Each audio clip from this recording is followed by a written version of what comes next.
Hi, everyone, and welcome to another episode of the Nothing to See Here podcast. It is Frankie. It's Hannah. I'm out of breath. Hello, everyone. Oh, yeah. Hi. Your name? Um, what is Amanda? Were you about to ask what your name was? Yeah, I was thinking about it. All right. I've been a little busy. Okay. All right. All I right. mean, I've forgotten my age before. I forget I'm my What age is a my lot. name? I'm 26. I know that. I'm good with that. Yeah, I'm 26 too. You're about to be 27. You're close. Well, by the time this episode comes out, I will be 27. That's true. You're old. All right, fuck off. We're all I'm old. gonna outlive all of y'all bitches. That's Good, well. because Okay, you're getting that's fine. everything in my will. Am I Didn't- really? Currently, you get my narwhal collection. I have a question though, Amanda. What's up? You said I'm not allowed to die before you, so how is that going to work? Did I say that? You have said that, yeah? Yeah, you've said that several times. Oh, well then Hannah has to die before me, but you have to die after me. All right. I'm sorry about that, Hannah.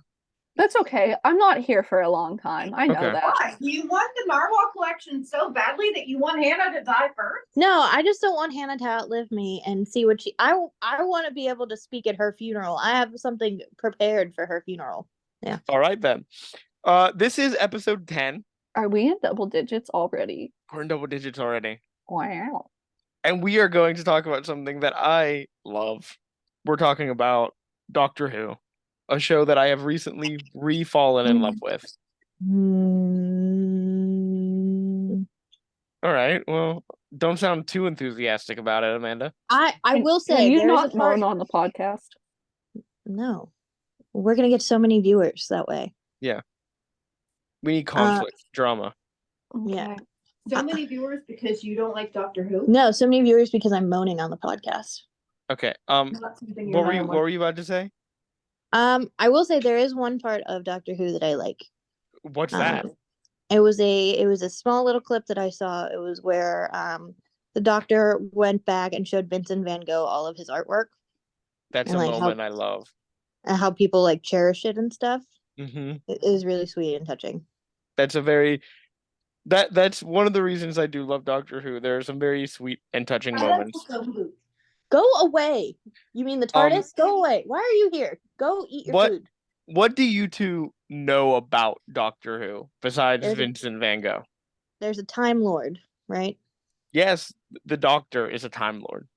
Yeah. There's a Time Lord. There's the TARDIS. I Mm-hmm. don't know what the TARDIS does, but it's a phone booth. It's a blue phone booth. Okay. I know that the doctor is the same person, same soul or whatever, but he changes actors. Yes. Like he changes bodies, or she, or whatever they are. They is better now. They, yeah, changes all the time. I know about the Weeping Angels. Okay.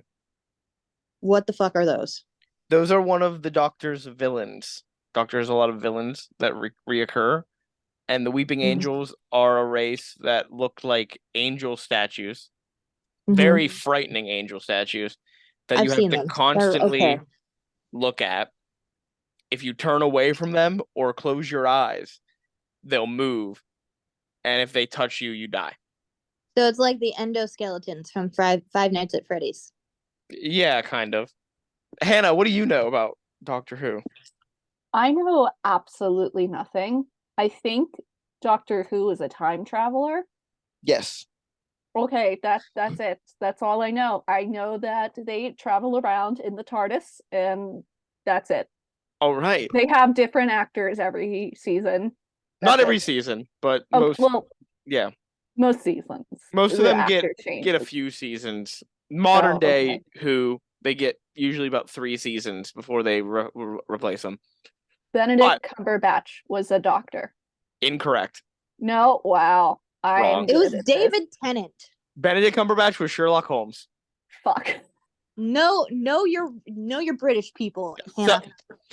as of today, December 10th, when we're recording, there have been 15 Doctors. The 15th Doctor just debuted in the final special episode yesterday. Is it a girl? It is not. It is Chuti Gatwa, the first Black Doctor He is a Rwandan Scottish actor. However, the 13th Doctor was the first female Doctor, Jodie Whittaker. I remember her announcement because I remember there was a lot of backlash because the Doctor was female. Yeah, I was happy about And it. I'm assuming that also because the Doctor is black, he has gotten backlash. Yeah, I'm assuming there's been some backlash. Yeah. I avoid those areas of the fans. Mhm. I'm curious, real quick. Yes. Just super curious. Do the Doctors ever come back? Like the actors who have played the Doctors before? Yes. So for the big anniversary specials, for some of them anyway, they will have some of the previous Doctors come back. I remember the 50th anniversary special, the Day of the Doctor. They had both the current Doctor, which was number 11, Matt Smith, and number 10, David Tennant, come back. David Tennant was Barty Crouch Jr. in Harry Potter, correct? He was, yes. Okay. There are a lot of Harry Potter actors in Doctor Who, mainly because Doctor Who is a British show. Go to And sleep. all of the Harry Potter actors were English or British. I've been rewatching the series, and the two that I have seen right now is during David Tennant's season, the guy who played Barty Crouch Sr. is in an episode. Okay. And the girl who played Moaning Myrtle is in an episode. Not Benedict Cumberbatch. No, Benedict Cumberbatch is not in Doctor Who. I have a list of notable actors. He's not on there. Who? Benedict Nope. Cumberbatch. Yes. So Wait, I besides, have a question. When Yes. did this all start? we'll get to When that. did? What, We'll get to that in a how many moment. seasons has there been? That's a difficult question to answer.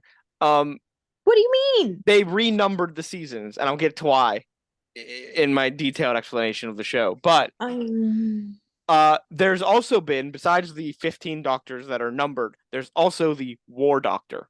The War Doctor, which I will explain his role later as well, in canon, the Doctor refuses to acknowledge him as a numbered Doctor because of the actions that the War Doctor was forced to take. There was It's also the War Doctor a piece of shit. No, he had to do something to save the entirety of life that he regrets. Okay.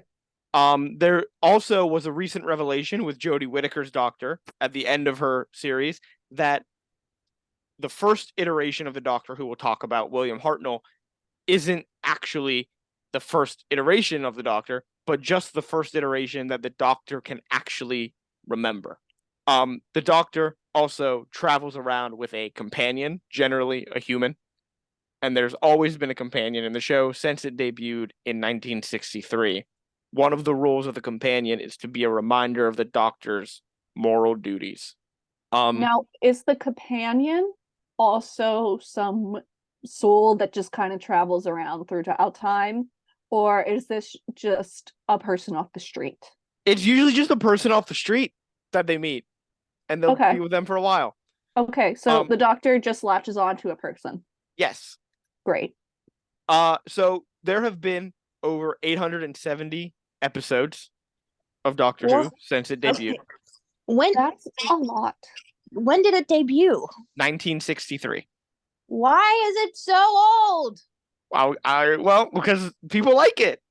Wait, no. Has it been actually going since 1963? There is a brief period where there were no episodes made. How brief is brief? We'll get to that. I do have that. That is a section that I have written down on my little script. So Doctor Who is about the adventures of an eccentric time-traveling alien from the planet Gallifrey, home of the Time Lords. The Doctor is a Time Lord, and they travel through time and space in the TARDIS, which is an acronym for time and relative dimension in space. Has it always been a phone booth? Yes. Okay. It wasn't supposed to always be a phone booth, but it is. Became iconic. Yeah. Well, budget reasons. Budgeting, and it's iconic. And now it's iconic, yes. Mhm. So most Time Lords obey a policy of non-interference in the events of the universe, but the Doctor is a renegade, willfully intervening in history to fight evil and aid the oppressed. The TARDIS is bigger on the inside, and it is capable of taking on various shapes to blend into its environment with its chameleon circuit, but the Doctor has broken the chameleon circuit and is unable to fix it. I thought the Doctor was all powerful. No, the Doctor is not all powerful, but that's why it's stuck as a blue police box. It's supposed to blend in, so when it lands in a time period, say 1960s England, it turns into a blue police box because no one will question it. But But, what about revolutionary France? well, because the chameleon circuit is broken, people question it. Cool. Off with their head. The Doctor fights robots, monsters, and even evil Time Lords, with certain enemies recurring through the series, notably the Daleks, who are genocidal aliens armored in robot suits who seek to exterminate all life forms that they deem inferior to themselves, which is anyone that's not a Dalek. The show is usually considered to be a science fiction show, but individual stories run the gamut from action adventure to gothic horror to dark comedy. I mean, I've never watched Doctor Who, but gothic horror was not on my list of words I think I would use to describe it. Yes, it varies episode to episode. Okay. Doctor Who originally ran, Amanda, this is answer one of your questions, for 26 seasons from November 23rd of 1963 until December 6th of 1989. 26 Why did it stop? seasons. Why did it stop? Because it started to go down in ratings. After 26 seasons. Yeah. So during this... Were these like a season a year? What was happening? Yeah, so during the original run, each weekly episode formed part of a story. They weren't seasons as we know it. It was a serial, usually 4 to 6 parts in earlier years, and then 3 to 4 parts in later years. And then each serial would create, there would be like 4 or 5 serials in a season. So how many episodes in a season? It depends on... Give me an average. I don't think I have that information. Like at least 10? At least. Okay. It depends. The first episode is the first like serial, The Unearthly Child, is 4 episodes. The next serial, which is the Daleks, is 7 episodes. Initially, the series was supposed to be educational for families on early Saturday evenings. It would alternate between stories set in the past to teach history, and then those set in the future to teach science. And this is reflected in the Doctor's first 2 companions, a science teacher and a history teacher. Go LOL. teachers. But science fiction came to dominate the program, and history-oriented episodes were dropped because they weren't as popular with the production team, who had to create elaborate and historically accurate sets and costumes. That's fair. The early stories were serialized, as I said, with the narrative of one story flowing into the next, and each episode having its own title, although produced as distinct stories with their own production codes. When the series began, nothing was known about the Doctor, not even their name. In the very first serial, An Unearthly Child, 2 teachers, Barbara Wright and Ian Chesterton, become intrigued by one of their students, Susan Foreman, who exhibits high intelligence but patchy and unusually advanced knowledge. They trail her to a junkyard at 76 Todders Lane and encounter a strange old man and hear Susan's voice coming from inside a police box. Pushing their way inside, they find the exterior is actually camouflage for the TARDIS. Susan calls the old man inside grandfather, but he simply calls himself the Doctor. When he fears that Ian and Barbara may alert the local authorities to what they've seen, he whisks them all away to another place in time and space. Including the child. Well, that's his granddaughter. Oh, that is Is it actually his really? granddaughter. Yes, it Okay. is really his granddaughter. We're not kidnapping a child because No. the He had a red flags were granddaughter? going He off. did. And the reason she is his granddaughter is she is a teenage girl.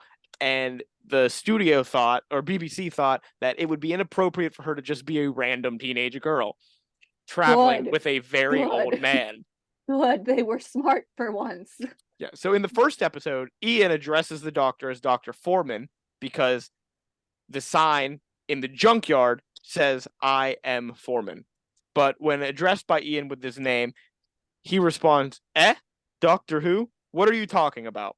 Later, when Ian realizes that Foreman is not his name, he asks Barbara, who is he, Doctor Who?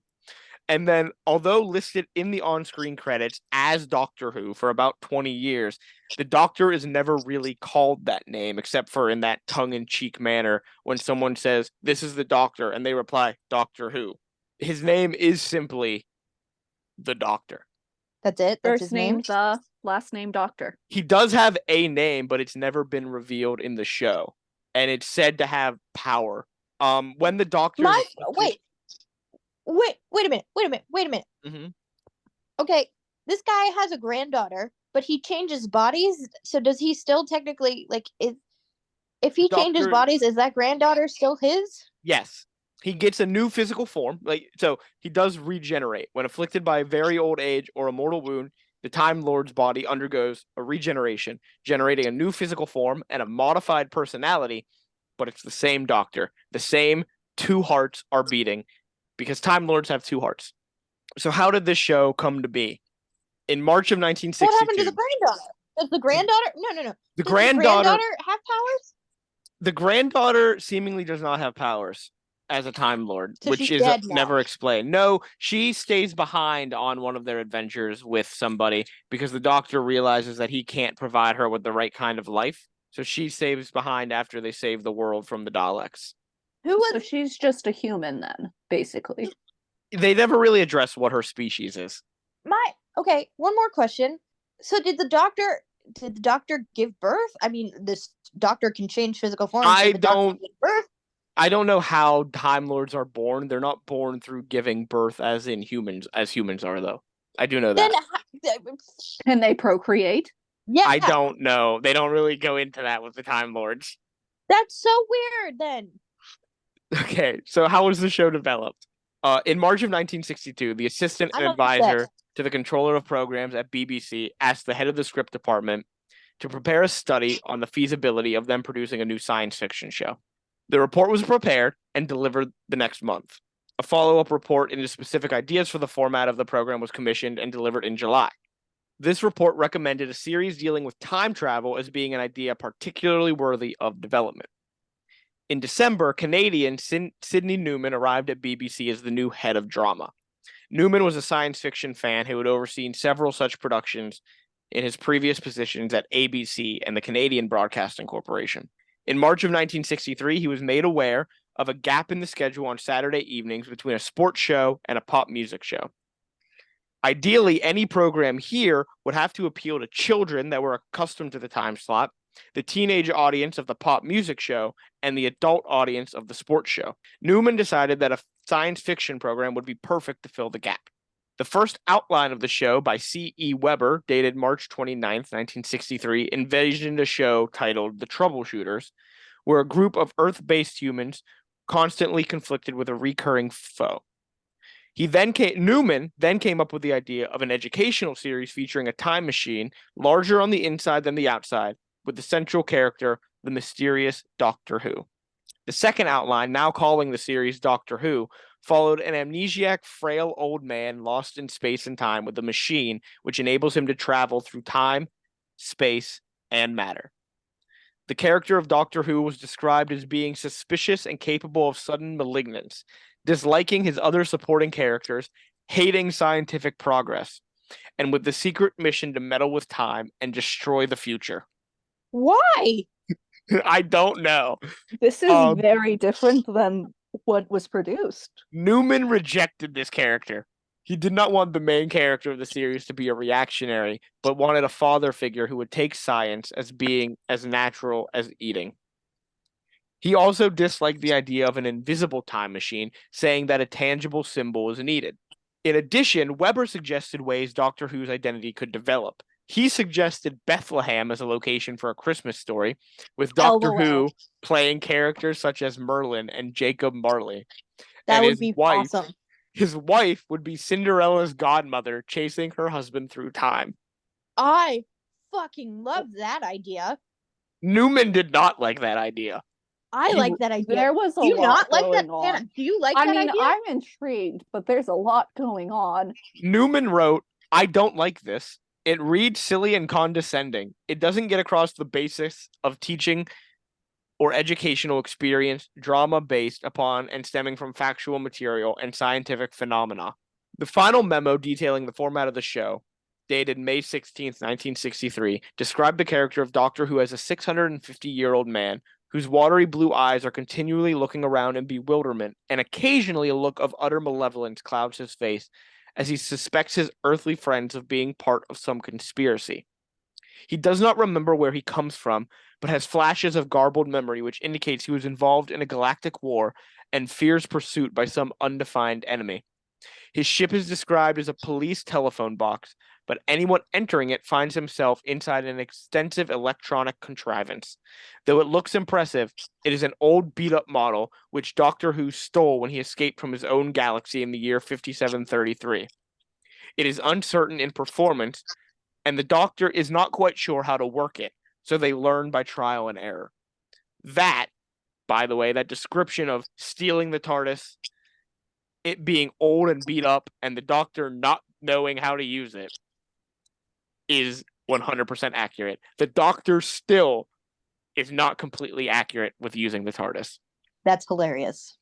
After what, 50 years? Yeah, there's an episode in the new series when they reintroduced the show in 2005 with Christopher Eccleston, where he's like, I'm going to take his companion at the time, Rose, I'm going to take her on a travel, and when we return to Earth, it'll be a day after you left, and she comes back a year after she left. Oof. He missed it by a bit. Just a little bit. By a bit.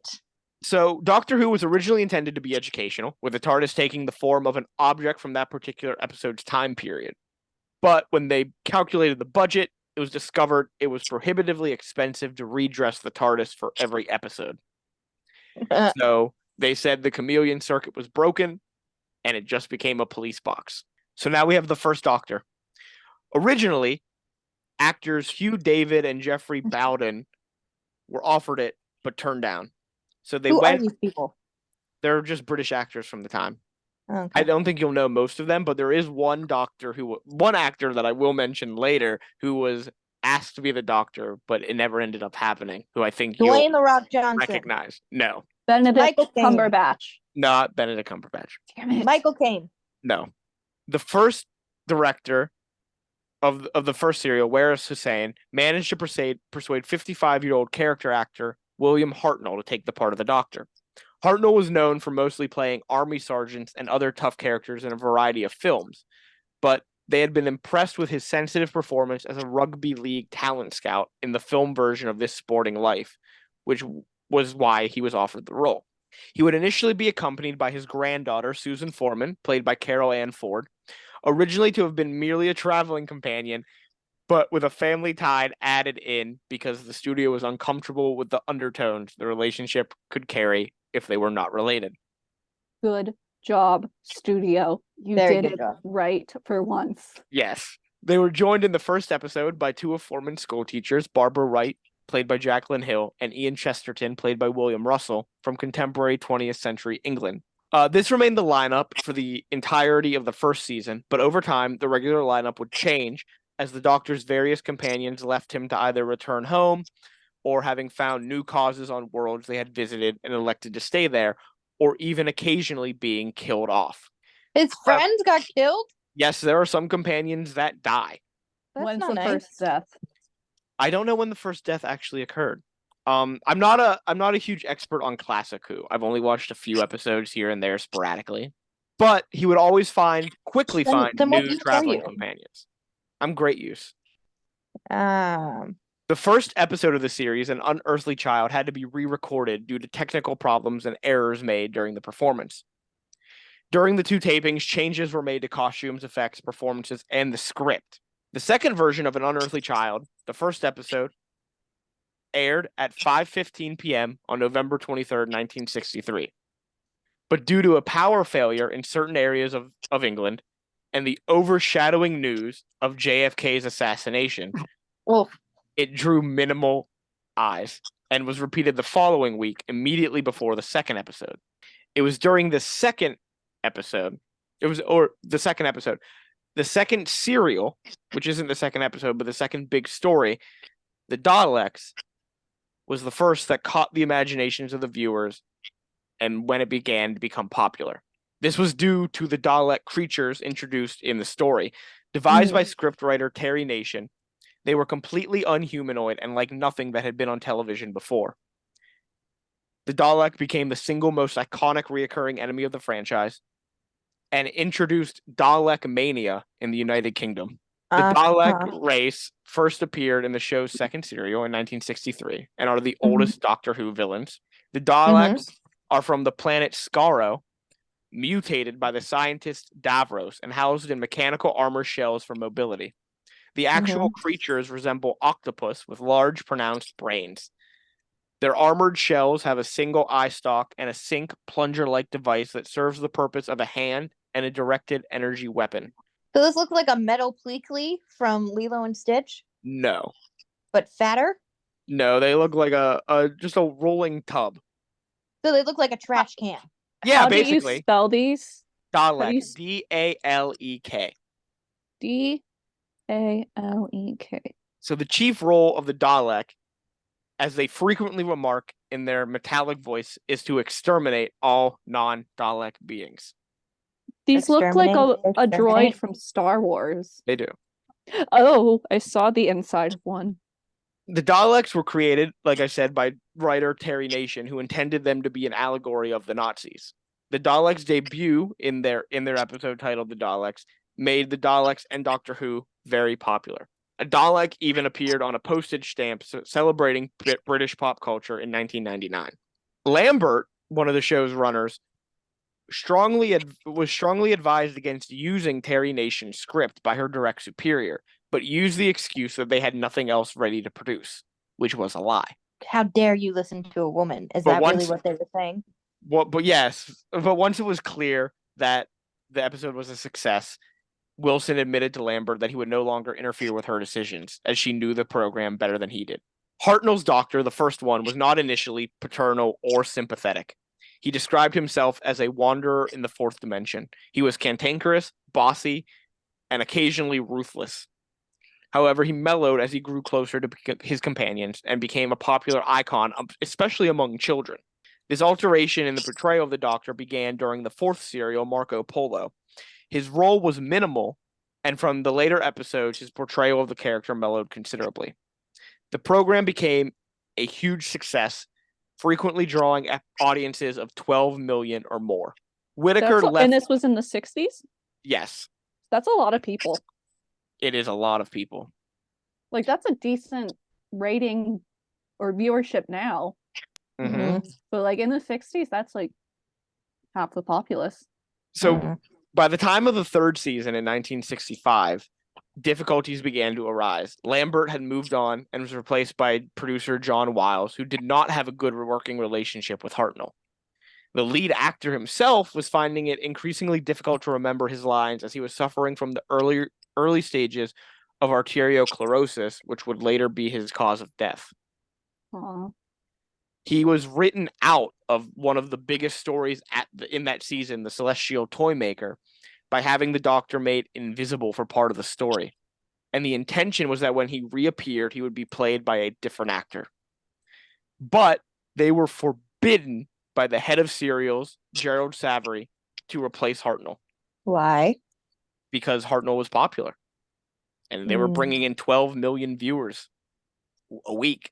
By 1966, though, it was clear that Hartnell's health was affecting his performances, and he would not be able to carry on playing the Doctor for long periods of time. By this point, Savary had moved on as head of serials, and his successor was more agreeable to change, allowing the replacement of Hartnell. Hartnell agreed that it would be best for him to leave, although later in life he did claim he did not want to go. So this is where the writers of the show come up with the intriguing way to write the first Doctor out. Because he was an alien, they decided he'd have the power to change his body when it became worn out or seriously injured. Originally, they called that renewal, and then later on it would become regeneration. They cast actor Patrick Troughton to be the new Doctor. Yes, Patrick Troughton to become the second Doctor. Did he have trout lips? He did not have trout lips, no. Are you sure? I'm sure, yes. I've seen pictures of him. He doesn't have trout lips. Damn it, that would have been fun.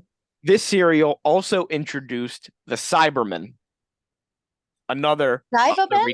Cybermen. You didn't tell me Dragon Ball Z was shown up in here. Villains who would return to face the Doctor on several occasions. The Cybermen were originally wholly organic species, originating on Earth's twin planet, Mondas, but they began to implant more and more artificial parts into their bodies, leading them to become coldly logical and calculating cyborgs. They would continue to be recurring monsters within the Doctor Who franchise. In 2006, the series introduced a new variation of the Cybermen called the Cybus Cybermen, created in a parallel universe by the mad inventor John Lumick, played by the actor who played Barty Crouch Sr. in Harry Potter. Way to go, him.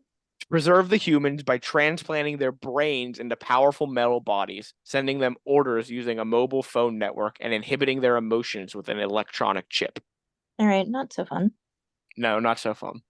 Troughton played the role of the second Doctor in a more Fair enough. lightweight, comical manner, although still with much of the character's passionate hatred of evil and desire to help the oppressed. He also occasionally showed a darker side, manipulating his companions and people around him for the greater good. Ew.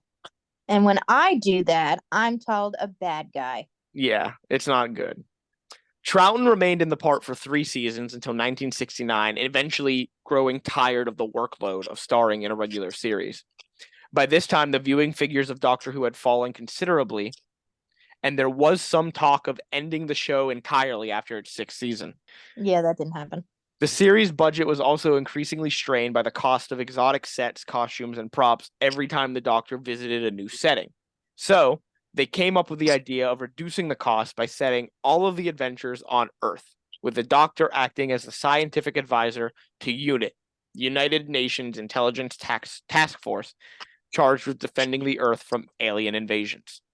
This new setup was tested in season 6 story, The Invasion, and was put in place by having the second Doctor captured by his own race, the Time Lords, and sentenced to exile on Earth as punishment for his interference in the affairs of other races. And after this episode, the TV series started to air in color. And to begin I'm sorry, this was all black and white? This was all black and white, baby. Oh, gross. And beginning the exile, the Doctor would once again regenerate. The first choice to replace Troughton was actor Ron Moody, star of the musical Oliver. But when he turned the part down, Wait. Star all of the musical Oliver, like the movie musical or like the Broadway musical, like the West End version? Like the West End version. Gotcha. Was he Finnegan? Was he Finnegan? I don't know. No. I did investigate who he was. Let me do that right now, Amanda. Please do that. You know what I meant. Was this a child actor? And it's not No, he was Finnegan, playing it's the Doctor. Fagin. It was Fagin. We both got it wrong. It was Fagin. He was Fagin, yes. So, Okay, thank you. instead of him, they got comic actor John Pertwee to play the Doctor. The hope was that he would bring his comic acting skills to the part. But Pertwee wanted to establish himself as a serious dramatic actor. Could you imagine Robin Williams as Doctor Who? That'd be great. That'd be Fantastic. fucking amazing. I would watch R.I.P. it. Robin Williams. Pertwee's Doctor was more action-oriented than the previous two. And he was allowed to indulge in his love of riding various vehicles, including motorcycles, hovercrafts, the Who-mobile, and a vintage roadster named Bessie. Whoa. The We gotta go. Who-mobile? Yeah. The Who-mobile. The Who-mobile. The 7th Okay. season, at 25 episodes, sorry. I'm still on Who-mobile. Yeah, the Who-mobile. I'm also on that, yeah. I need to go look this up. Hang on. You want a description of the Who-mobile? Please. So, the Who-mobile is basically, it looks like a white disc. It looks like a hovercraft. It's a white little disc with like huge fins and headlights. It's an ugly vehicle. It looks like a stingray. It does look like a stingray. So the 7th season had 25 episodes, shorter than any before, and established a new pattern of the seasons being between 20 and 28 25-minute episodes in length. The all-new format of the Doctor being stuck on Earth was popular enough to save the show from being canceled. But the writer and director and producer of the show were not keen on the idea, and from the 8th season onward sought reasons for the Doctor to be able to travel in time and space again, eventually having the Time Lords grant him full freedom after the 10th anniversary story, The Three Doctors, which also featured guest appearances from the previous 2 Doctors. They also here introduced the character of the Master, a new nemesis for the Doctor, conceived as a Professor Moriarty to the Doctor Sherlock Holmes. Originally played by Roger Delgado, he became a highly popular character, although over the following 2 seasons, he became a little overused. And eventually they agreed he should be written out during the 11th season by killing the character off with ambiguity as to whether or not he died to save the Doctor. However, Were before they this, in love? they were brothers. Oh, no. What? They No, were brothers, no, Not- they weren't in not- love. No, no, no, no. not real brothers. Backtrack. not real brothers, but brothers in all but blood. They So were they friends. were in love. Yeah, we'll say They they were were. roommates. Before this story could be written, Delgado was killed in a car accident in Turkey. His death had a profound effect on Pertwee. And with actress Katie Manning, who was the companion Joe Grant for 3 seasons, also leaving, Pertwee felt that his family on the show was breaking up, and he decided to leave after the 11th season in 1974. The Master, as the Doctor's arch enemy, was a renegade Time Lord who wanted to rule the universe instead of save it. The role, since he is a Time Lord, has been portrayed by various actors. The Master, after Roger Delgado, was played by Peter Pratt and Jeffrey Beavers until Anthony Ainley took over and continued to play the character until 1989. The Master returned in the 1996 television movie, played by American actor Eric Roberts, Julia Roberts' brother. Cool. Following the series revival in 2005, Derek Jacobi provided the character's reintroduction. The role was then assumed by John Sim, who returned to the role multiple times during the 10th Doctor's tenure. And in 2014, it was revealed that the Master had become a female incarnation, going by the name of Missy, short for Mistress. And this version of the role was played by Michelle Gomez, who was on The Chilling Adventures of Sabrina. Sim returned to his role as the Master alongside Gomez, and returned to the show again in 2020 with Sasha Dewan in the role of the Master. So John Pertwee has left. We're on to the 4th Doctor.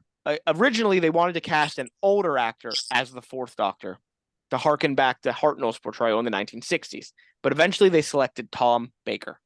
Who's this man? Tom Baker, as the 4th Doctor, is the one that, if you know anything about Classic Who, is who people think of with the colorful scarf and the hat. Ah, that's why I know the name.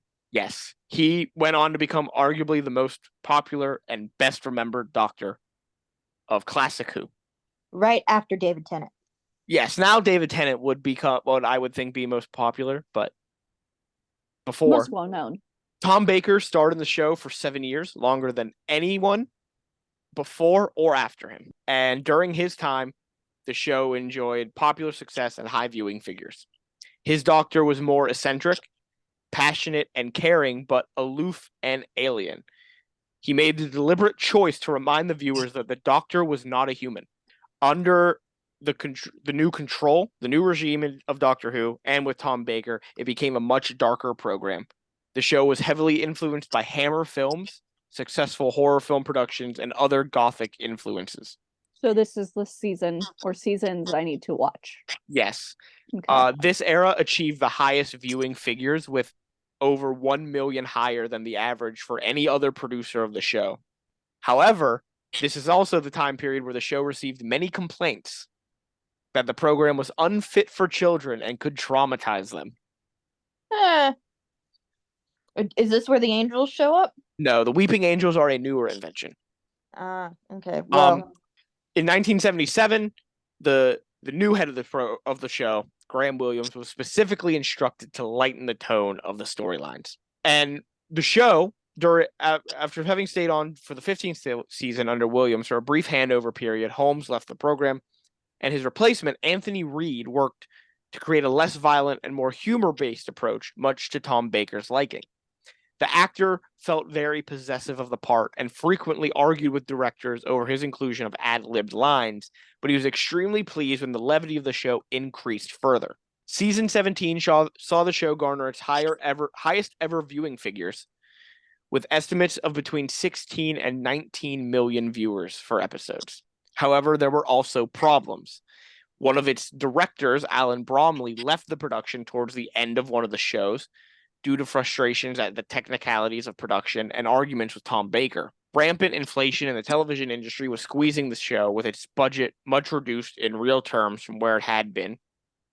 and the scheduled final story of the show was abandoned midway through due to industrial action, and the season finished after only 20 episodes. So they just stopped a storyline and Yes. ended? Mm-hmm. Okay. But this wasn't the end of The show. series. No. It was just the end of the season. Okay. After this, John Nathan Turner would become the producer of the show, the executive producer of the show. And as he was a new producer, and a restructure of the drama department meant that he would not get direct support from the people that had offered it to the previous producers. Nathan Turner sought to return the show to a more serious tone, reining in much of the humor that had been prevalent. He also sought to bring the show into the 1980s, commissioning a new title sequence, and this displeased Tom Baker and his co-star Lala Ward, who did not see eye to eye with Nathan Turner on the new direction. These changes arrived with season 18 in the autumn of 1980, when the audience for Doctor Who fell dramatically. Remember, we were at 16 to 17 million viewers. You had really great viewership. Yeah. It fell to 5 million viewers. Oof. Big Oof. oof. Oof. Yes. So Tom Baker decided that after 7 seasons in the part, he would leave the role. His departure was heavily publicized in the press, with Baker attracting much comment for his tongue-in-cheek suggestion that his successor could be a woman. It was not a woman. Not at all. Because we don't care. No, we don't get a woman until the 13th Doctor. We don't get a woman till the late 2010s.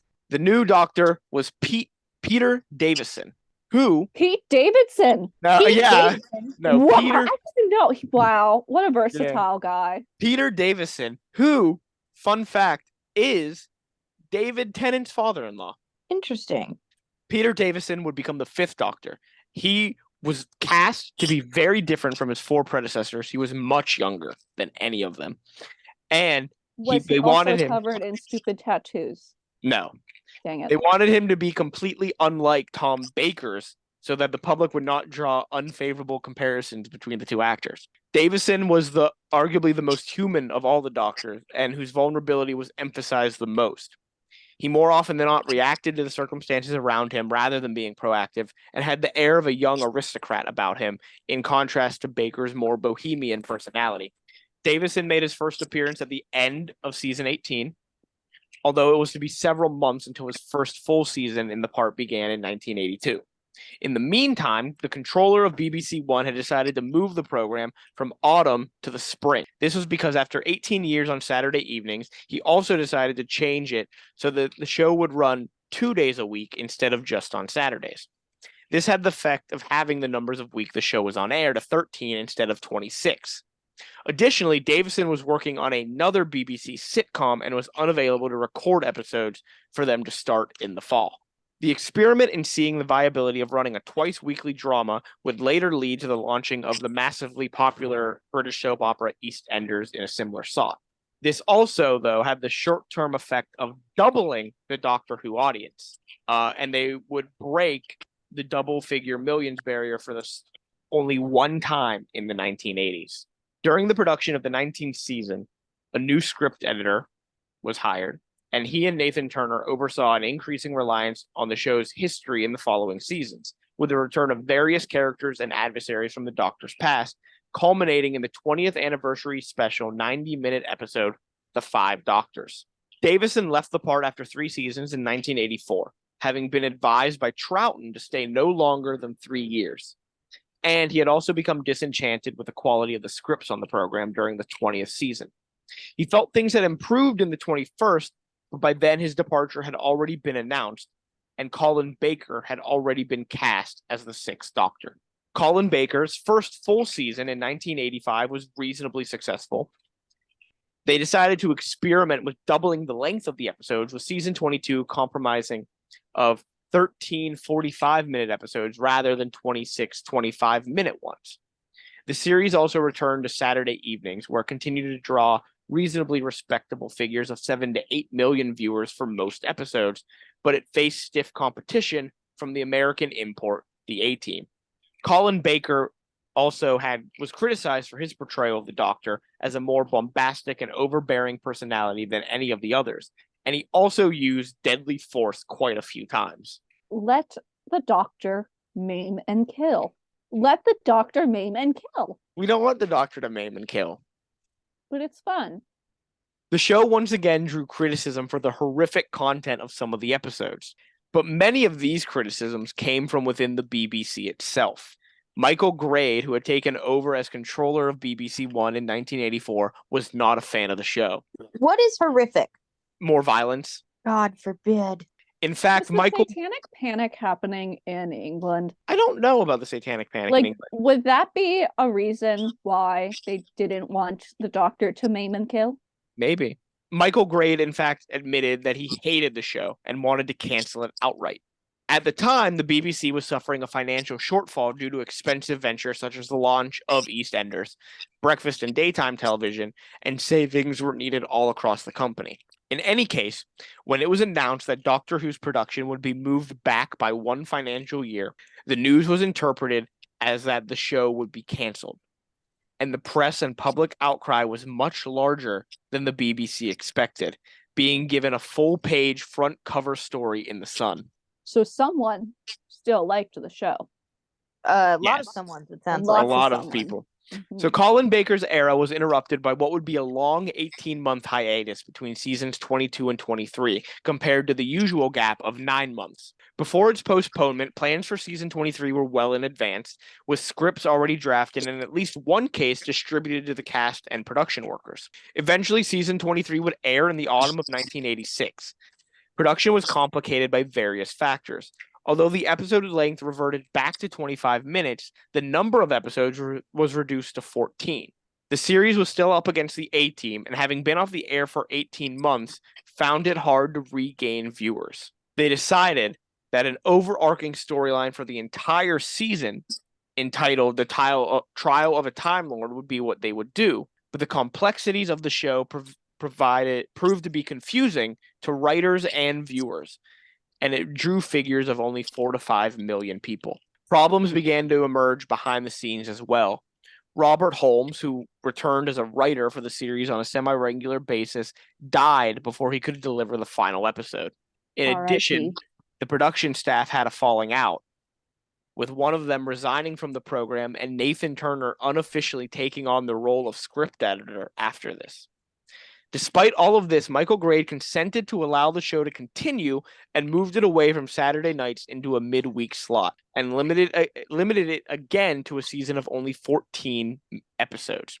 He also ordered that a new Doctor be found, as he did not like Colin Baker's portrayal. So Colin Baker was fired, even though he had only completed 1.5 years of his 3-year contract. Is he the shortest Doctor? I think so, yes. Okay. No, I'm wrong. Sorry. Christopher Eccleston is the shortest Doctor, only doing 1 season. Ooh. He did that purposely. He only wanted to do 1 season. Okay. So Nathan I have Turner. another question. Yeah, so I should have asked this question at the beginning. Are these episodes live or were they pre-recorded? pre-recorded. Pre-recorded. Okay. Yeah. I wasn't sure when you said it had to be recorded again Yeah. in season 1. Because I know in the 60s a lot of shows were live. Yeah, no, it was Or a pre-recorded. decent amount, or I should say. Okay, that was my question. Thank you. So Nathan Turner thought at this point he would finally be leaving the show, but with no other producer available or willing to take on the show, he was instructed to remain. And he had little choice but to either accept this or resign from the BBC. Not having expected to be producing season 24, he was left with little time to prepare, hiring an inexperienced script editor on the advice of a friend, and casting little-known Scottish actor Sylvester McCoy as the 7th Doctor. In his first season, McCoy, a comedy actor, portrayed the character with a degree of clown-like humor, but the script editor's influence soon changed that. The 7th Doctor developed into a darker figure than any of the earlier incarnations, manipulating people like chess pieces and always seeming to be playing a deeper game than he ever let on. The new season was placed to air at 7:35 on Monday nights, opposite popular soap opera Coronation Street. Coronation Street was the most watched program on British television. They wanted this to die. Yes. The viewing figures for Doctor Who suffered accordingly, though they were frequently the best for any BBC program broadcast in that slot. But the quality of the show was also publicly derided by many fans of the show. Although over the following 2 seasons, the criticism was balanced out by some happier viewers who felt that the young team of writers was taking the program in the right direction. Nathan Turner attempted to leave once more at the end of the 25th season in 1988, but was once again persuaded to stay for one more year after Paul Stone, who was offered the production position, declined. He remained on the team for the 26th season in 1989 as well. Although the season once again drew praise, the viewing figures were disastrous, starting at around 3 million and improving to only around 4.5 million by the show's conclusion. At the end of the year, the script editor was headhunted to edit the popular medical drama Casualty, and Nathan Turner finally left the show. But no replacements were assigned for either position, as in-house production was shut down.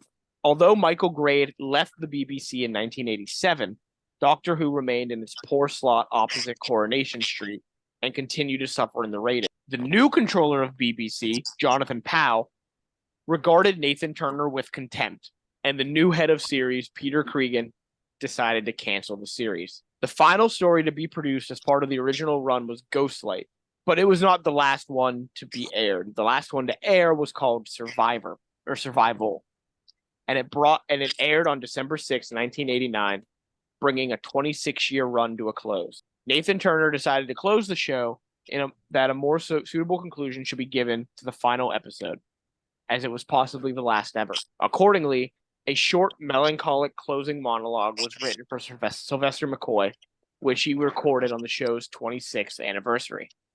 This was dubbed over the closing scene of the Doctor and his companion Ace walking off into the distance. When the original show was canceled, work had already begun on season 27.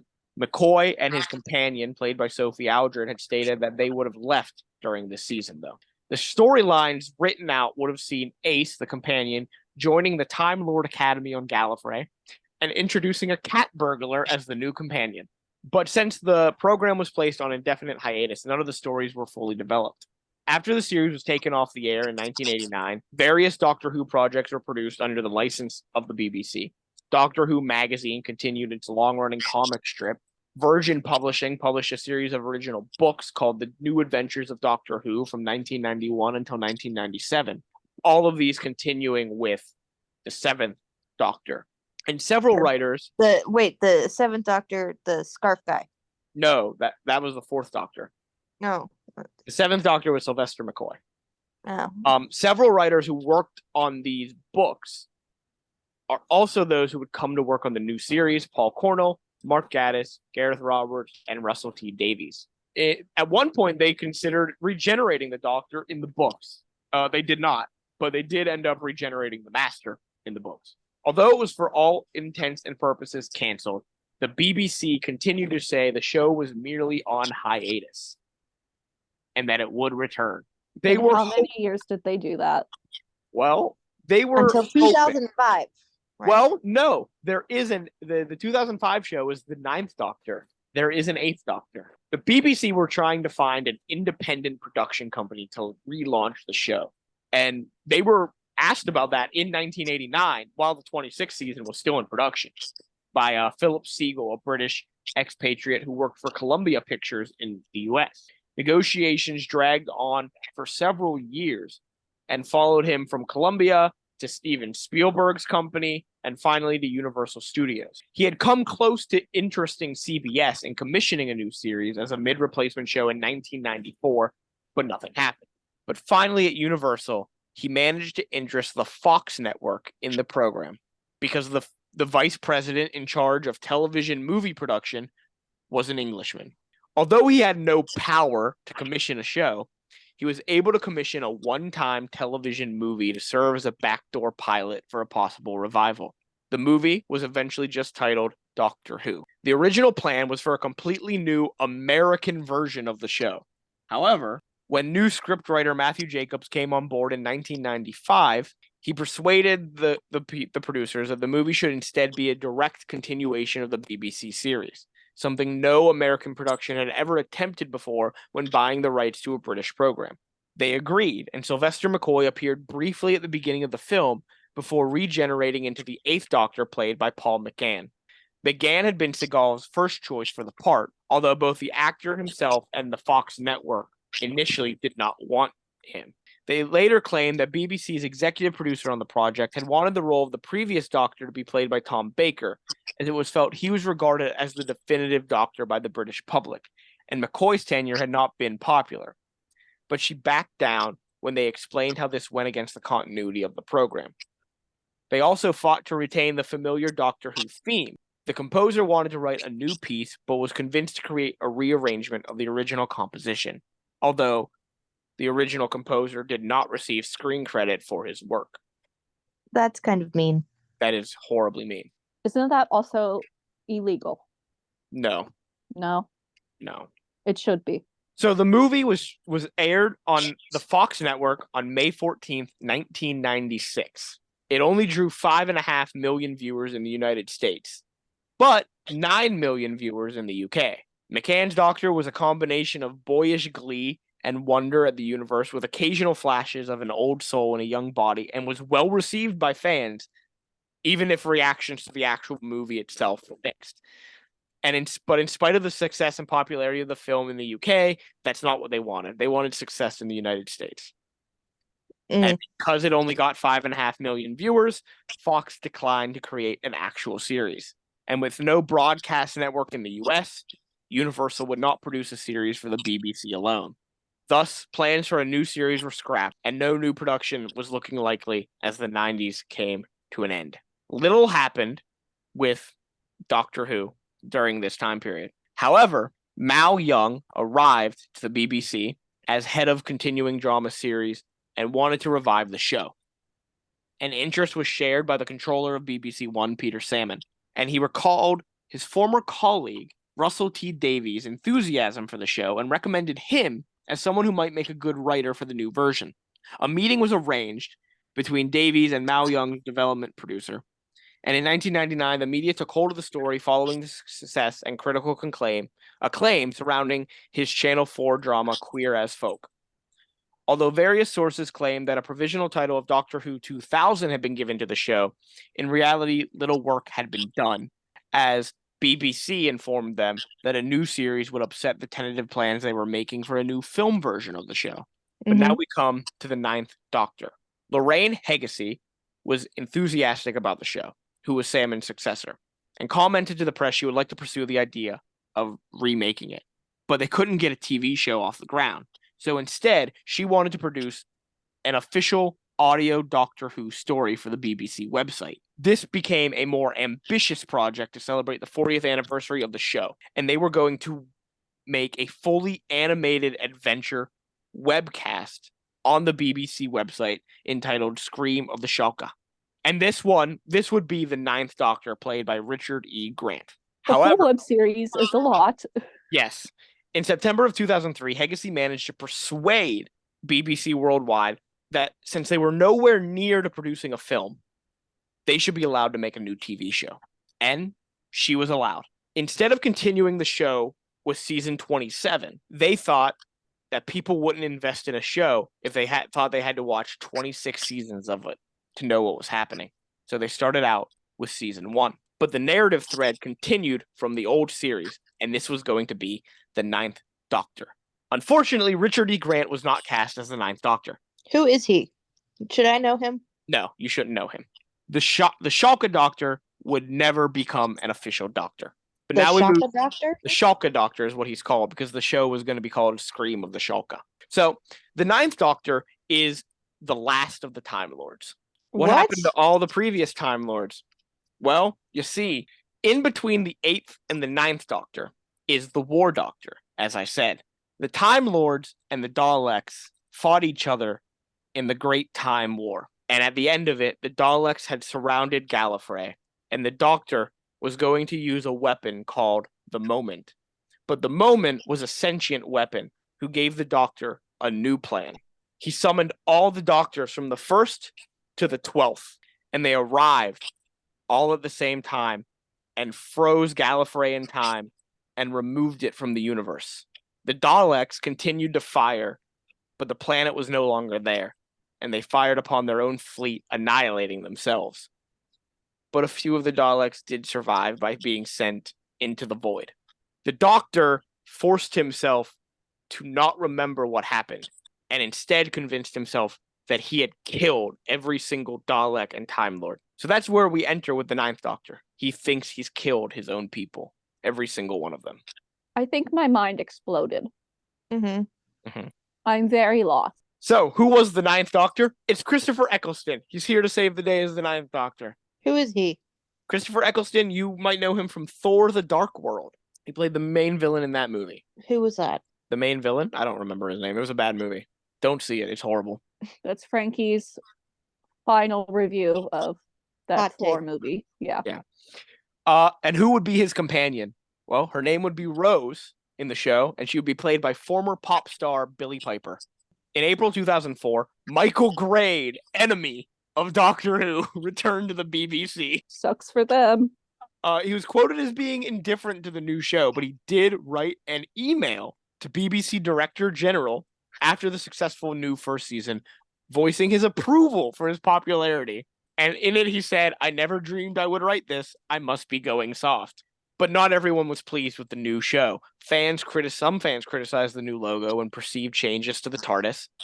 And according to various news sources, members of the production team received death threats. Jesus Christ! Yes. Okay, the nerds need to settle down. They do need to settle down. The new logo and trailers were posted on the BBC website, followed up by television spots in March of 2005, with a media blitz leading up to the transmission of the first episode on March 26th, titled Rose.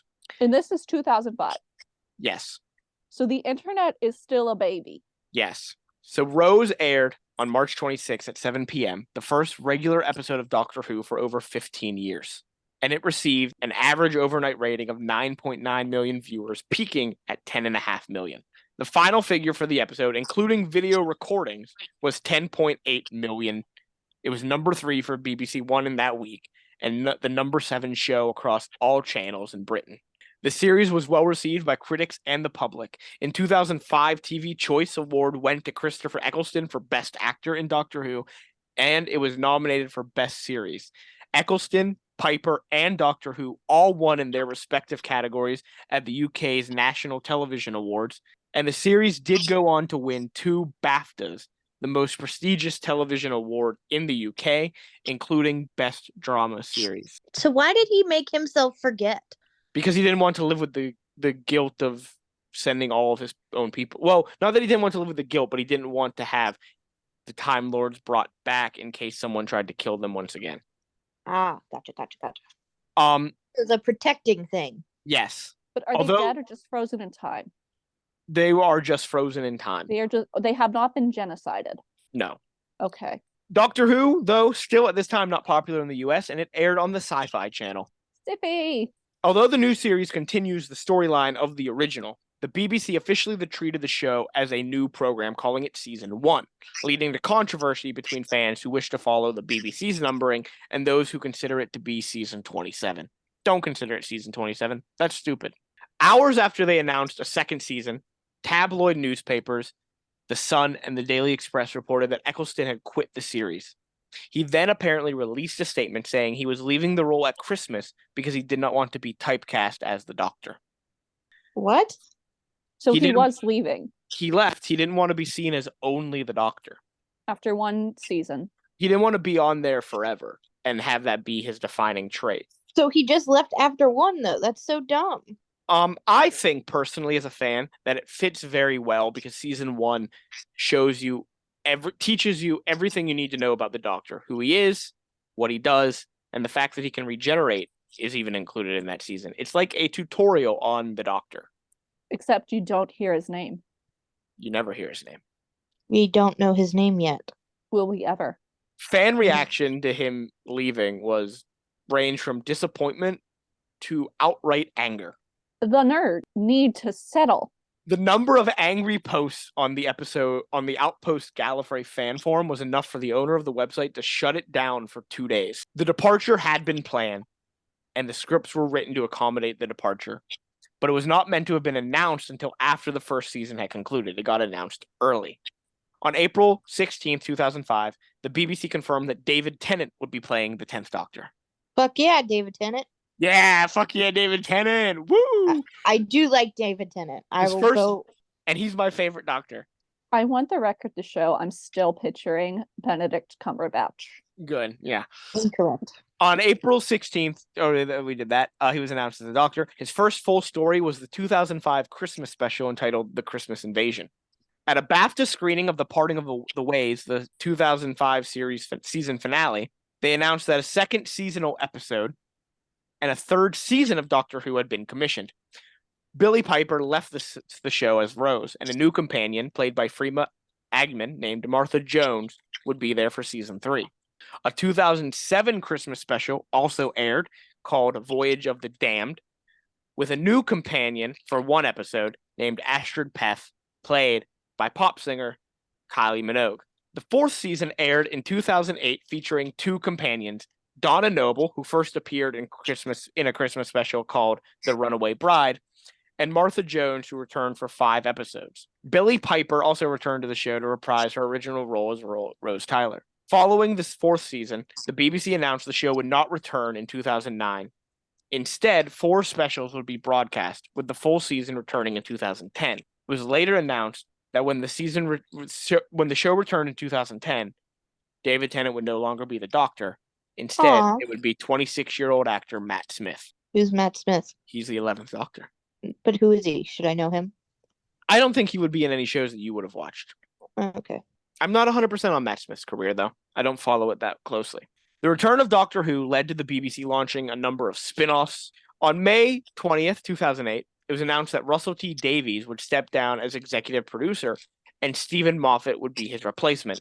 On October 29th, 2008, during his acceptance speech at the National Television Awards, David Tennant publicly announced his intention to exit the series at the end of 2009, paving the way for Matt Smith. The new series was accompanied by a new logo and a new title sequence, with a completely redesigned TARDIS interior, a slightly altered exterior, and a new companion, Amy Pond, played by Karen Gillan, who you may know from Guardians of the Galaxy.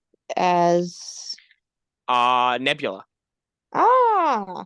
A second season of 13 episodes was commissioned, with Smith and Gillan both returning as the Doctor and Amy, making it the first time that both the Doctor and the main companion would remain the same from one season to the next since 2005. Due to budget restrictions at the BBC, the expected third season for Matt Smith was split into 5 episodes in 2012 and 8 episodes in 2013. Karen Gillan left the show at the end of the first group of episodes, with new companion Clara Oswald debuting in the 2012 Christmas special, played by Jenna Coleman. For the 50th anniversary, we saw The Day of the Doctor, which shows you what happened with the War Doctor. Wait a minute. Yes, Doesn't David Tennant come back? David Tennant does come back for the 50th anniversary. No, I mean, doesn't he come back as the Doctor again? We'll get to that. Okay. So Matt Smith, after the 2013 Christmas special, stepped down, and on a live TV special, Peter Capaldi was revealed as the 12th Doctor. He said that he had been a fan of the series, and a letter that he had written to the Radio Times at the age of 15 about the show was read aloud at his announcement. Now, Peter Capaldi had already appeared in the show as a victim saved from the eruption of Mount Vesuvius by the 10th Doctor. Jenna Coleman returned as Clara Oswald, and she was originally intended to leave during the 2014 Christmas special, but it was rewritten following her decision to stay for one additional season. Most of the next season, season 9, consisted of 2-part stories, with the exception of the 9th episode acting as its own standalone story, and the final 3 episodes forming a loose 3-part story. When did the Weeping Angels come into play? They came into play during season 3 in an episode called Blink. A very good episode. I'd highly recommend it. In January of 2017, Peter Capaldi announced he would be stepping down as the 12th Doctor after the 2017 Christmas special. Season 10 begins, and Peter Capaldi is the Doctor still. The Christmas special hasn't aired yet, and introduced Pearl Mackie as his new companion, Bill Potts. It was announced on July 16th, 2017, that Jodie Whittaker would play the 13th Doctor as the first female Doctor, with a new set of companions, a new logo as well. She also got a new opening title sequence, but that didn't take place until the second episode of the new season. She also got a lot of backlash. She did. No regular episodes were broadcast throughout the entirety of 2019, but season 12 was commissioned for another 10-episode run in 2020, with all the main cast returning. Rather than having a dedicated Christmas or New Year's special, they just aired the season premiere on January 1st. They then concluded the season with the episode The Timeless Children, which saw the Doctor learning that they're not really a Time Lord. What? The Doctor is another alien life form from another universe that the Time Lords stole to experiment on to see if they could create a Time Lord in another species. The reason for this explanation is the Doctor in Jodie Whittaker is the 13th Doctor. A Time Lord is only supposed to have 12 regenerations inside of them. So Matt Smith should have been the last Doctor. Oh. My mind was already melted before this, Yes. and now I think it's just a puddle of goo. Yeah. This is why I'm not explaining details of storylines, because you wouldn't understand it unless you I actually barely watched through it. understand this. However, this episode, not very well received. It received 4.69 million viewers on airing, the lowest view count of any episode in the modern series. On July 29th, 2021, Jodie Whittaker announced that she would step down as the Doctor after season 13 and a trio of specials in 2022. All of the episodes in this season were one story entitled Flux. The final episode of these specials was called The Power of the Doctor, which ended with Jodie Whittaker's final appearance as the Doctor. On September 24th, 2021, the BBC announced that Russell T Davies, who had reintroduced the show in 2005 as its showrunner, would be returning for the 60th anniversary and beyond. It was also announced that the show would be co-produced by BBC Studios and Bad Wolf Productions, founded by the production staff of Doctor Who. On May 8th, 2022, Ncuti Gatwa was announced to play the Doctor, but he was announced as the 15th Doctor. It was made public the next week that David Tennant and Catherine Tate, who had played Donna Noble, a previous companion of the 10th Doctor, would be returning to the show in a series of 3 specials for the 60th anniversary. On October 25th, 2022, it was announced that the BBC agreed to a partnership to stream the new show, starting with the 60th anniversary specials, on Disney Plus outside of the UK and Ireland. And that's how you started watching it. That's how I've been watching the new episodes. It was confirmed that the new show with Ncuti Gatwa, while being a continuation, because Ncuti is confirmed to be the 15th Doctor, will be retitled Season 1 instead of Season 14. Why? Why? I guess Disney wanted it that way. Well, Disney does have the cash, so. What has been the reaction of Doctor Who? How is it received? In 2000, before the show came back, in a poll of industry professionals, the British Film Institute voted Doctor Who number 3 of the 100 greatest British television programs in history. Since it 1 returned, and 2 were. I have no idea. I didn't look into the list.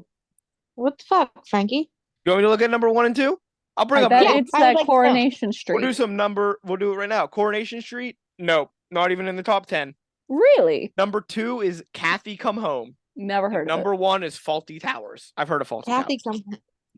Kathy come home? Was it about like Heathcliff and Kathy? No, it's just called the Wednesday play. It's a television play about homelessness. it. Oh, Oh. not what I was thinking.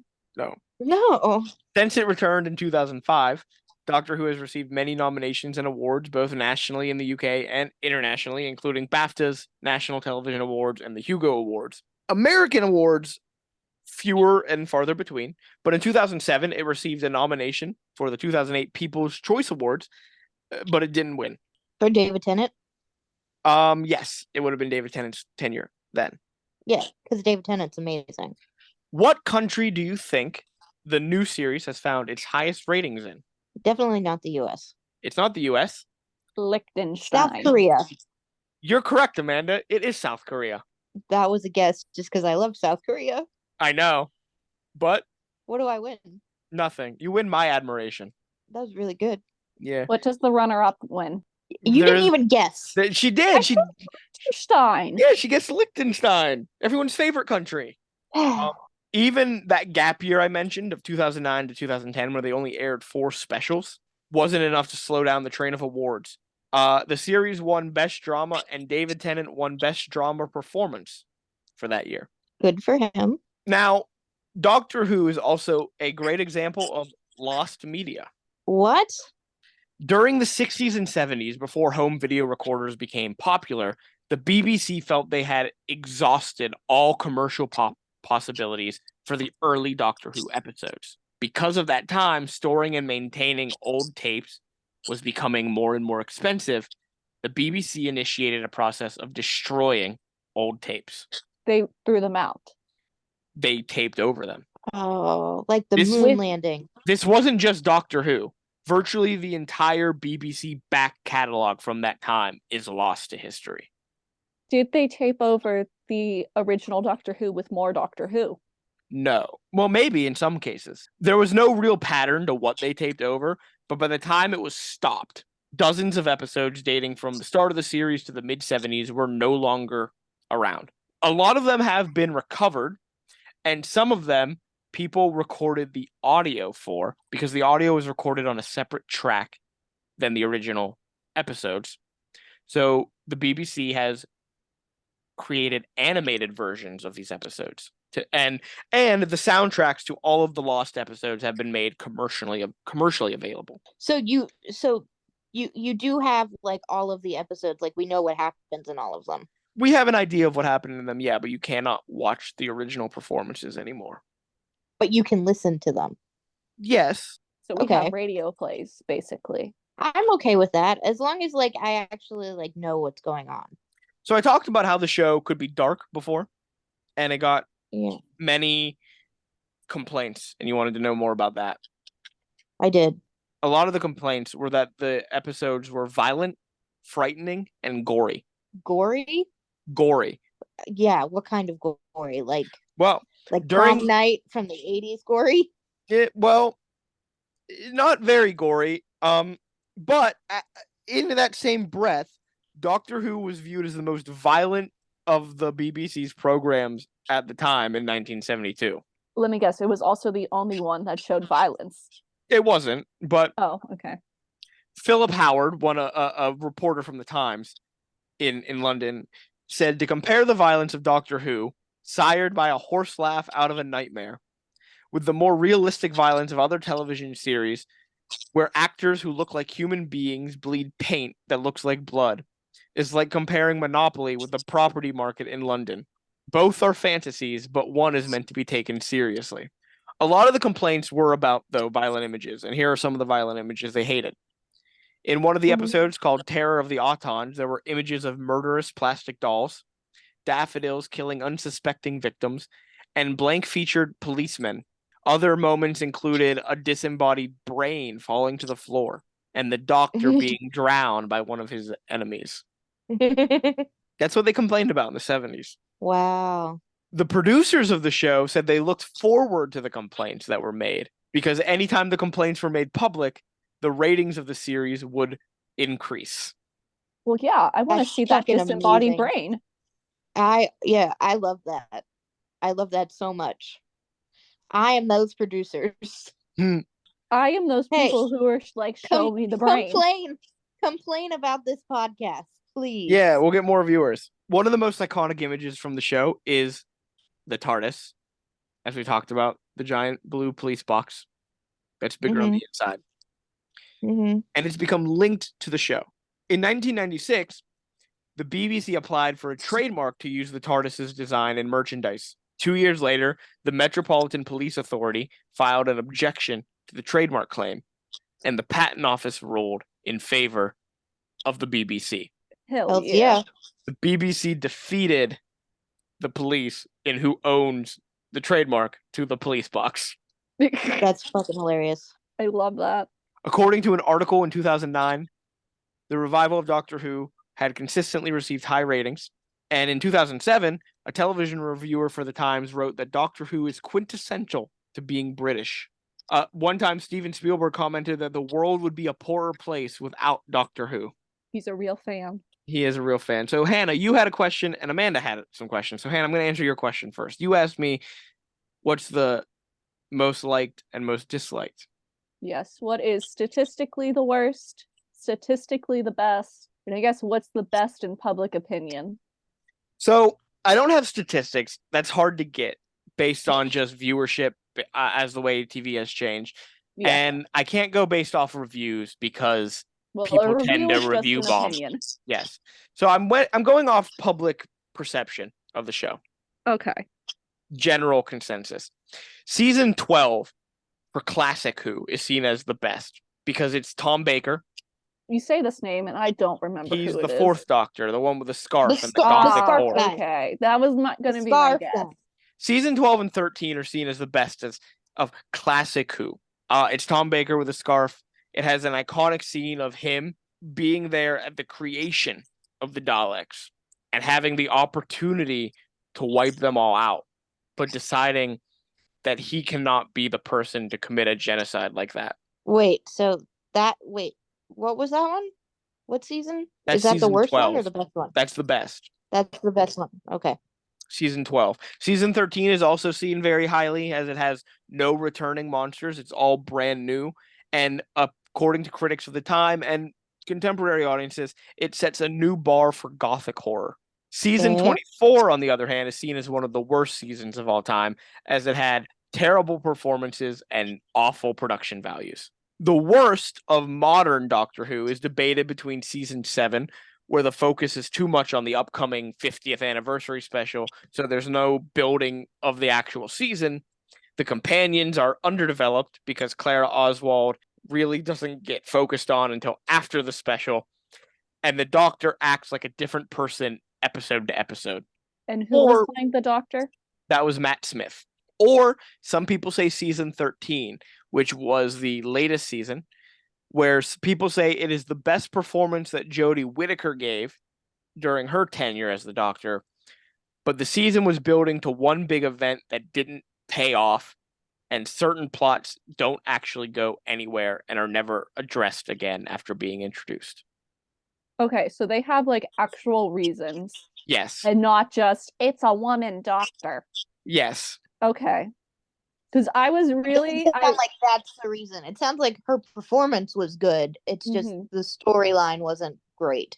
Correct. When I asked this question, in the back of my mind, I was waiting for Frankie to say people hated her seasons just because female Doctor.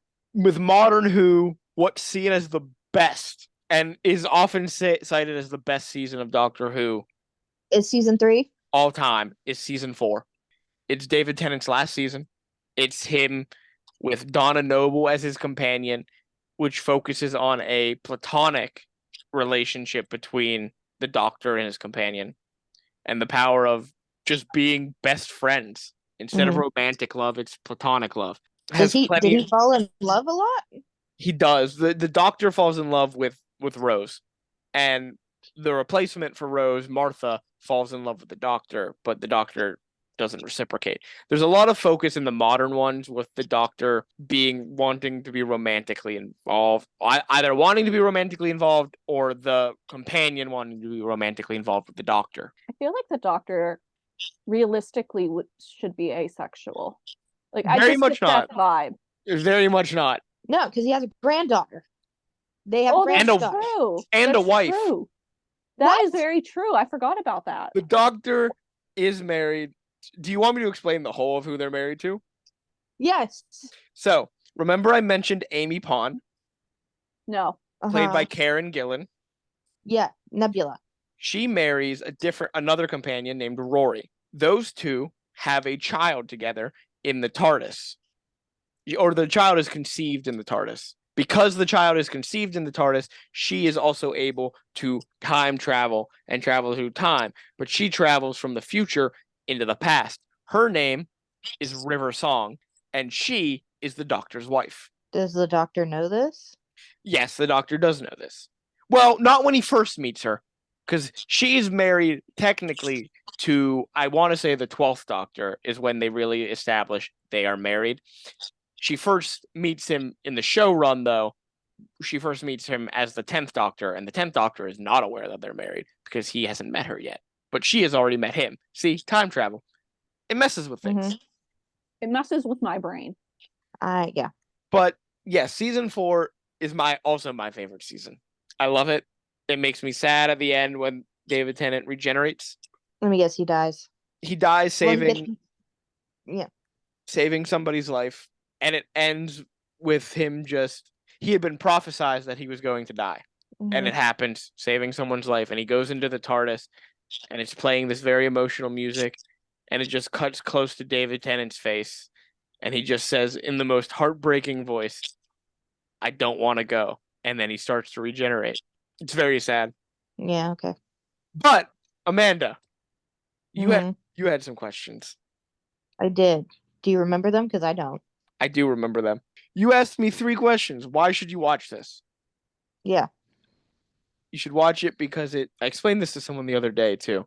There are moments like that one with Vincent van Gogh that just focus on the kindness of humanity when you don't always see it, especially in the way the real world is, and how great we can be. That's enough sappy shit. Because it can be a sappy show, but you should also watch it because it can be funny and it can be horrifying. It can be so many different things depending on where they travel. I just watched an episode tonight where they traveled to England with Shakespeare there, and they saved Shakespeare from a race of alien witches. Are they the witches from Macbeth? No, but they're the inspiration for the witches from Macbeth, implied. Slay. Ha ha ha ha ha. Before that, though, I watched an episode where this whole group of people come together to try and find the Doctor in existence. He doesn't, but they end up not really searching for him, but creating a group of friends amongst themselves. I watched an episode earlier than that where there's a robot version of the weakest link, and if you lose on the weakest link, instead of being just voted off, you die. It can be so many different things. That's why you should watch it. It can tug on your heartstrings and make you laugh and make you scared and make you happy all at the same time. You asked what is the premise. Already clear. You got that. And you asked who's in it that I care about. Here's a list of famous actors who have been in episodes of Doctor Who. Okay. You know David Tennant, obviously. I do. I mentioned Karen Gillan. Yeah. Andrew Garfield has been in some episodes of Doctor Who. As what? As a character named Frank. Okay. Daniel Kaluuya has been in some episodes of Doctor Who. Who's that? You don't know who Daniel Kaluuya is? I'm sorry. He was in Black Panther. He was in who? Get Out. Who? He's in Get Out. He's the lead actor in Get Out. No, is he in Baku? No, he's not Who in is Baku. he? Who is he? Quit yelling at me. He's Wakabi. Oh, okay. He plays That's all you had to say. He plays Spider-Punk in Across the Spider-Verse. Oh, that's awesome. Who else They do we have have? a lot of Marvel and DC. Felicity actors. Jones, Carey Mulligan, Letitia Wright, Oh, okay. Jonathan Bailey, who you might know from Bridgerton, I do know Bridgerton very well. Olivia Colman. Most unfortunately to me, James Corden, Oof. What isn't he in? Maisie Williams, Okay. Simon Pegg, Mm-hmm. Kylie Minogue, as I mentioned already, I do know Kylie Minogue. Michael Gambon. You know who that is? Mm-hmm. Okay. As a voice actor only, Ian McKellen Aw, good for him. and Michael Sheen, both voice actors only.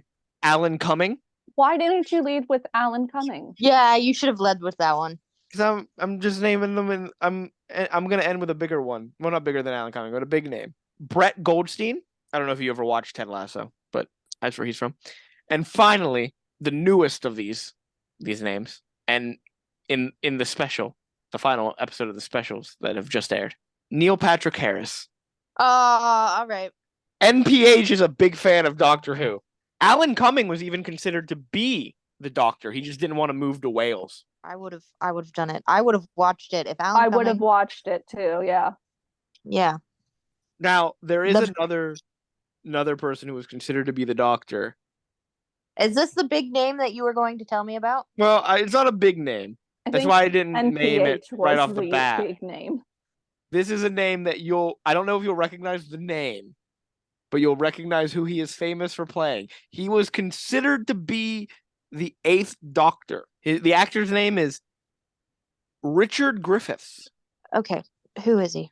Richard Griffiths is well known for playing Vernon Dursley in Harry Potter. Oh my god, He wasn't actually in the show, but he was considered to be the Eighth Doctor at one point. that's pretty good. So how do you feel about Doctor Who now? It's been a long episode. I apologize for that. You know what? I am curious. And I would be willing to watch the David Tennant episodes. Only the David Tennant episodes. I would start with probably the first season just so I get a feel for who the Doctor is, like the new first season or whatever it's called. I would recommend that, yeah. But yeah, just the David Tennant, unless I get really into it. I think you would. Hmm. But you might experience the same problem I did when I originally watched it. Which is You like Chris Eccleston as the Doctor. He's a very good Doctor for the one season he does. And then you fall in love with David Tennant. And then you get sad that David Tennant dies and you don't want to watch anymore. Yeah, and Matt Smith just doesn't cover it. But I'm rewatching all of it to see if Matt Smith or Capaldi or Jodie Whittaker can capture that magic. And I will be watching. I will have already watched it at the time of airing, not at the time of recording, but Ncuti Gatwa's portrayal of the Doctor. And what I've seen from him in the special where he becomes the Doctor, very much like him. He feels like he's going to be a fun Doctor. You didn't mention he wasn't wearing pants. He doesn't wear pants for most of the episode. Yes. What? Ncuti Gatwa, when he is regenerated into the Doctor, is not wearing pants for most of the thing. Do you want me to explain what happens? No. Okay. Actually, yeah. Yeah, I do. So when the Doctor regenerates, He's naked? he usually appears. They usually appear in the clothes that the previous Doctor was wearing. It's just the body that changes, nothing else. However, in this special, Neil Patrick Harris, do you remember I mentioned the episode The Celestial Toy Maker? I did. Neil Patrick Harris plays the toy maker. He's back Mm. after all this time to take on the Doctor. He doesn't belong in this world, but in the previous episode of the special, the Doctor, David Tennant, as the 14th Doctor, played a game to get out of something. And by playing a game, he summoned the toy maker, who all he does is play games. And so the Celestial Toy Maker played a game with the first Doctor. He plays a game with the 14th Doctor, and they're tied 1-1 in those games. And so he says, by those rules, he's only going to play the tie-breaking game with the next Doctor. So he shoots David Tennant point blank in the heart with a laser. What the fuck, Neil Patrick Harris? And the Doctor realizes he's dying and going to regenerate. And as he's regenerating, it doesn't happen. And he has Donna Noble and one of his previous companions, Melanie, with him. And he tells them to pull. And because he played a game at the edge of the universe and brought the toy maker, he also brought another myth and legend by regeneration. David Burka. No. Oh. By regeneration is when this new Doctor, the 15th Doctor, separates from the 14th Doctor. And the 14th Doctor degenerates back into the 10th Doctor, creating a separate form from the 15th Doctor himself. But when they separate, there's not enough clothing to go around. So the 14th Doctor is wearing an undershirt, a vest, and his pants. And the 15th Doctor is wearing the dress shirt, a tie, and his underwear. The 14th Doctor being David Tennant? Mm-hmm. And the 15th Doctor being Ncuti Gatwa. I'm confused, but okay. It's confusing until you watch the show. It's less confusing seeing it visually. Sure. I had fun teaching you guys about Doctor Who. I'm glad someone did. You didn't have fun today? That's a little sad. I had a little fun. I like hearing you get excited about things. Well, that's very sweet. Shut up.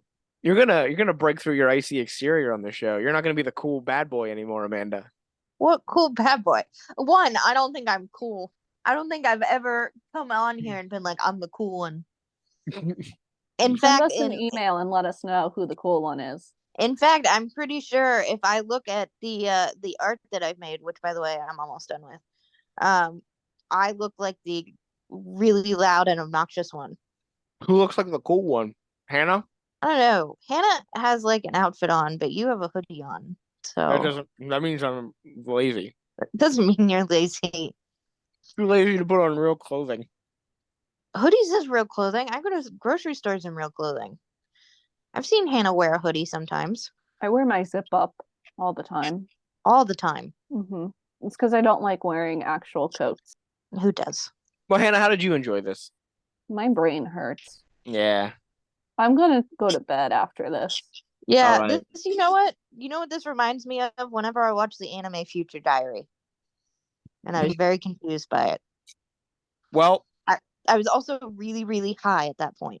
okay. Well, maybe you and I will have to I was, watch some episodes of Doctor Who. I'll get you into it. yeah, well, I was in New Jersey, so it was legal. I'm just putting that out. Okay. Well, me and Amanda are gonna watch Doctor Who one day. I'm gonna Yeah, introduce after her we to it. finish Supernatural. That's never. Well, then we're never gonna watch Doctor Who. Yeah, well, that's your fault. I have a. We can alternate. How about that? I'm okay with that. All right, we'll alternate. Um. So it's been a long episode. I apologize for that. We're gonna take care of business now, really quickly, and wrap up. Remember to like, follow us, subscribe, whatever it is on whatever podcast platform you are listening to us on, and share us with your friends and your family. Play it for anyone who you think would enjoy this show. If you would like to, please leave us a review. We would appreciate it. 5 stars only on the official reviews is what we would like. If you want to leave us a review that's lower, give us some constructive criticism or anything else that's not a 5-star review. If you want to ask us a question, have an idea for a topic, or have a comment for us, you can send us an email at Nothing to see here podcast at gmail.com. We will eventually address those comments and questions on the pod. Eventually.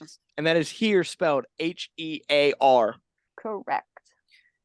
If you would like to see some of that amazing artwork that Amanda was talking about that she is doing for us, I don't know about amazing. All right, let's not throw it out here. But I If you- appreciate It's it. amazing. if you Don't want to tell see, her, let her tell you otherwise. It's amazing. if you would like to see that though, you can see that posted on our Instagram, which is, Nothing to see here pod. and I think that takes care of all of our business to conduct.